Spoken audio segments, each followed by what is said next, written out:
Hello. Welcome along to episode 204 of Adventures in Pop. My name is Simon Jacobs, and you're looking a bit grumpy, I've got to say. It is that time of the year, isn't it, where certainly in this country, the weather is cold, it's still dark rather a lot, and we all get those credit card bills sometime in January that point us to the excesses of whatever went on back in December, which of course is a distant memory, and we'd like to be, booking our holidays, but we haven't got any money. And half of the country is having a dry January, which I don't recommend anyway. So let's put all of that aside, and I want to talk about something fairly light today, and just something brief as well, and talk about good songs, great songs even, that were recorded badly.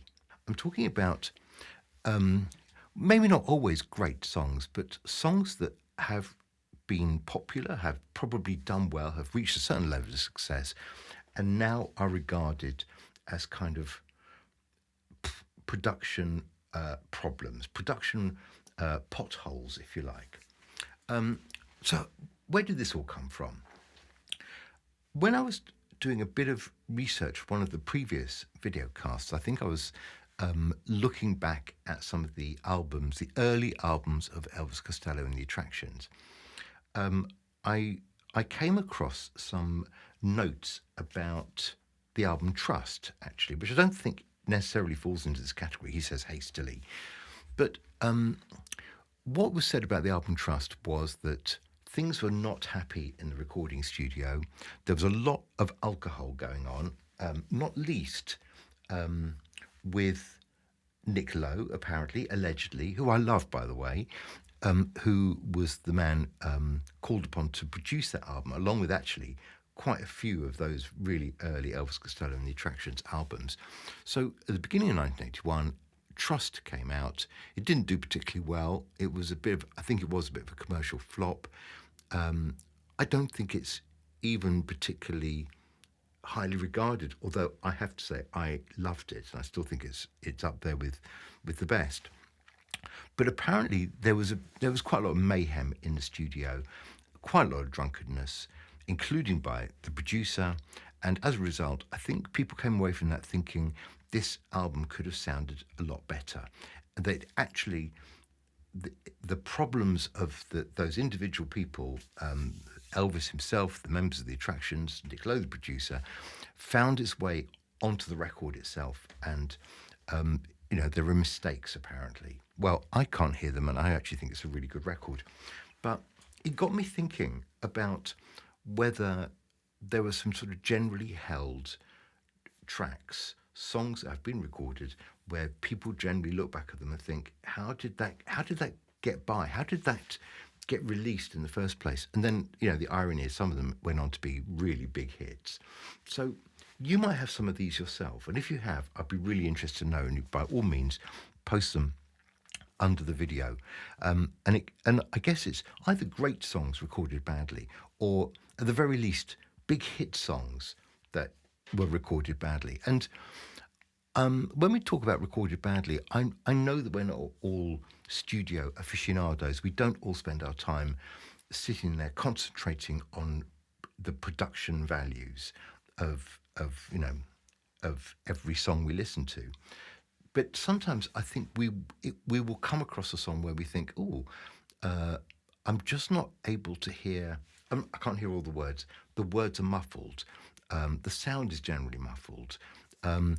Some things come out too loud and other bits are too soft. The variation between loud and soft is so huge that I can't really play it properly. So there are lots of ways of kind of telling that maybe something went a bit awry in the recording studio. And there are some famous examples. I did a bit of more research just on this because I suddenly thought this is actually quite interesting. And there are a few that I can remember. Okay, so for example, Tusk by Fleetwood Mac was the follow-up to Rumours.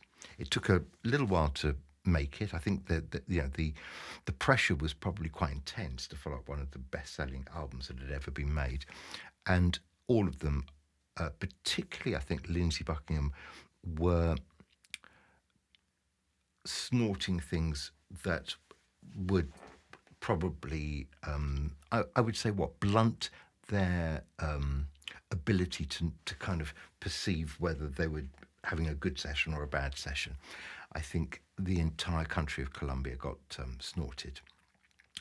And when you listen to Tusk, I would say it's not a good record recorded badly. I think it's quite a bad record recorded badly.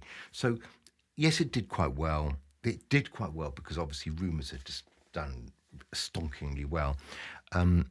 It does sound all over the place. And actually, I think the songwriting's not very good. The singing is much less good.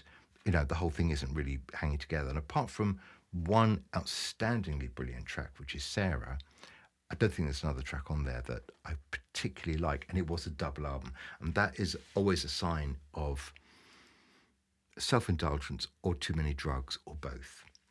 Okay, so that's I'm just warming us up into this theme of, good songs recorded badly. Okay, now something that was brought to my attention, and a few people mentioned this when I was kind of researching, towards the end of the 70s, I think it was 1978, Ian Dury and the Blockheads had a fantastic #1 hit with Hit Me With Your Rhythm Stick. Now, it was an old song. There was a fair bit of shouting in the song.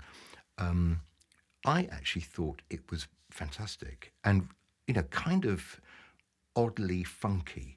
And the Blockheads were a really tight band. But a lot of people point to that and just say, Hit Me With Your Rhythm Stick. Great song. What a mess. I think it's a bit unfair. I do remember earlier than Hit Me With Your Rhythm Stick, I bought Sweet Jean Vincent on a 45 single, a little small 7-inch single. And that was pretty rough, I think. So, yes, there were some of those tracks in the kind of new wave era, and they weren't all being produced by Nick Lowe, poor man.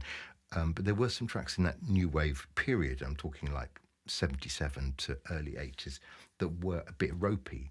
But some of them were punk tracks, and I think it was part of the punk ethos to not be able to play your instruments particularly well. And so maybe we shouldn't be surprised if some of those recordings left a bit to be desired. What about the third Oasis album? People always come back to this one, and this one, is a bit more, rather like, Rumours and Fleetwood Mac. This was following up What's the Story, Morning Glory, which had done unbelievably well. And I think it had a similar problem to Tusk, actually, because I think a lot of drugs were being taken, and suddenly all the tracks were long. I did mention this the other day. All the tracks were long, and quite a lot of people point to the fact that somewhere in all of that noisy guitar excess, there might have been some good tracks in there, but we're kind of none the wiser because they just got submerged under a whole heap of self-indulgence. An album I don't know that well, but kept coming up in lots of people's. Here's a really badly recorded set of songs. Californication by Red Hot Chili Peppers. Do you remember Hips Don't Lie by Shakira? That one came in for quite a lot of stick, and I think I get the picture with that one a little bit more. It has samples in it, and I think it is a little bit ropey, but it was a #1 hit, and actually I really liked it. I think it was one of my favourite tracks that year. Kind of incredibly infectious, but yeah, okay, so maybe a bit rough around the edges. Sometimes that's quite appealing, though. In a similar vein, because also it was using samples, Crazy in Love by Beyonce, also quite a lot of people were, not loving that. And I would say that's Beyonce's best single by a country mile, particularly a country mile nowadays. And I don't think she ever released anything as exciting as Crazy in Love. When that came out, I was really thinking she's going to have a fantastic solo career. And she she kind of did, but I didn't like most of it. I haven't liked most of it.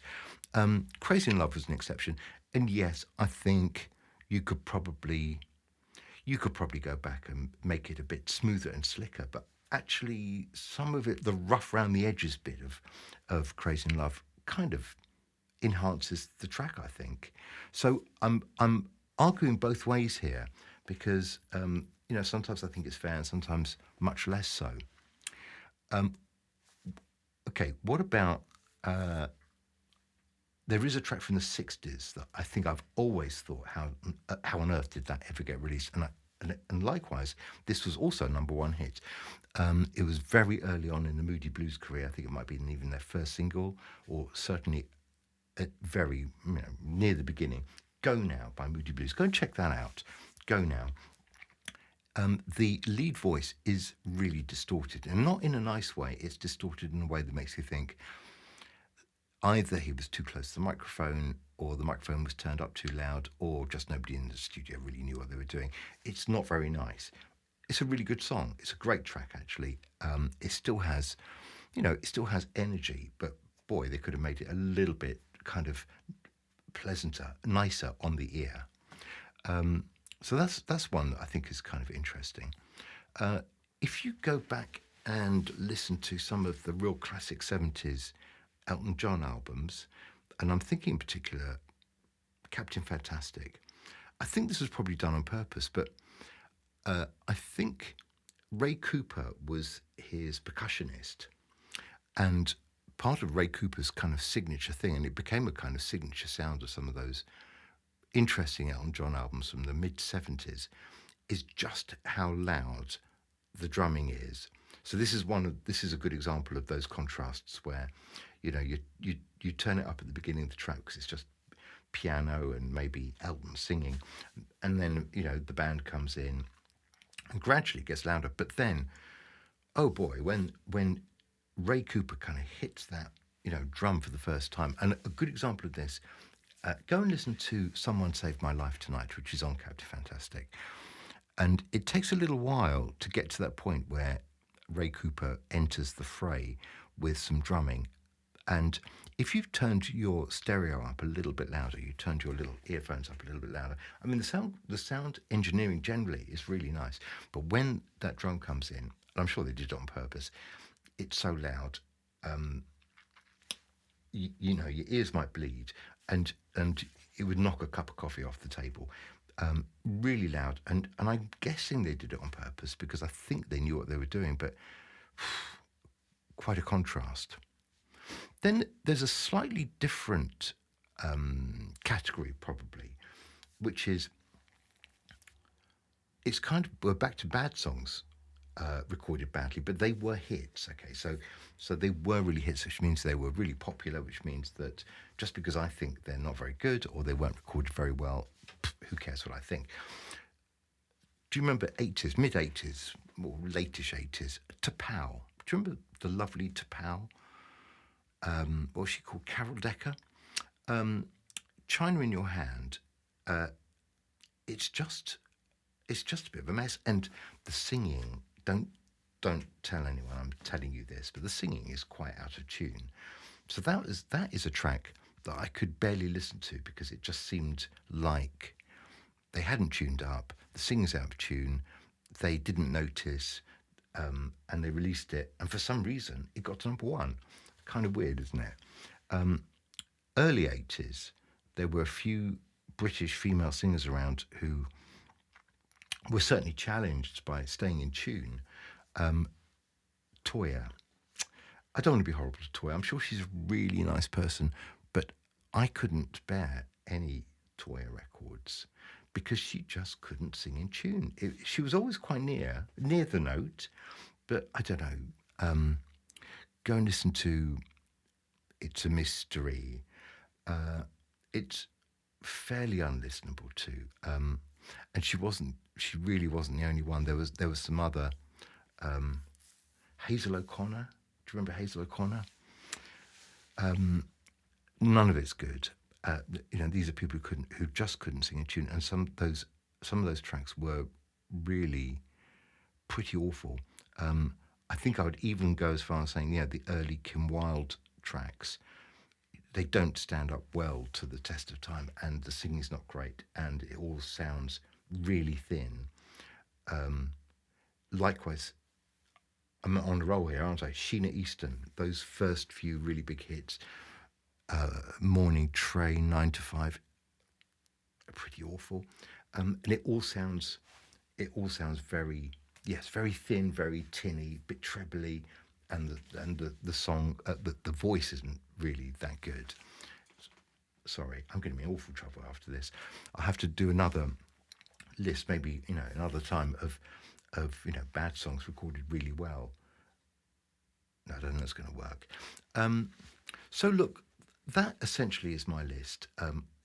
It started with some Elvis Costello albums and trying to work out what was going on between Elvis Costello and the Attractions to Nick Lowe. He did work with them on a number of albums, so they can't have been that disappointed with him.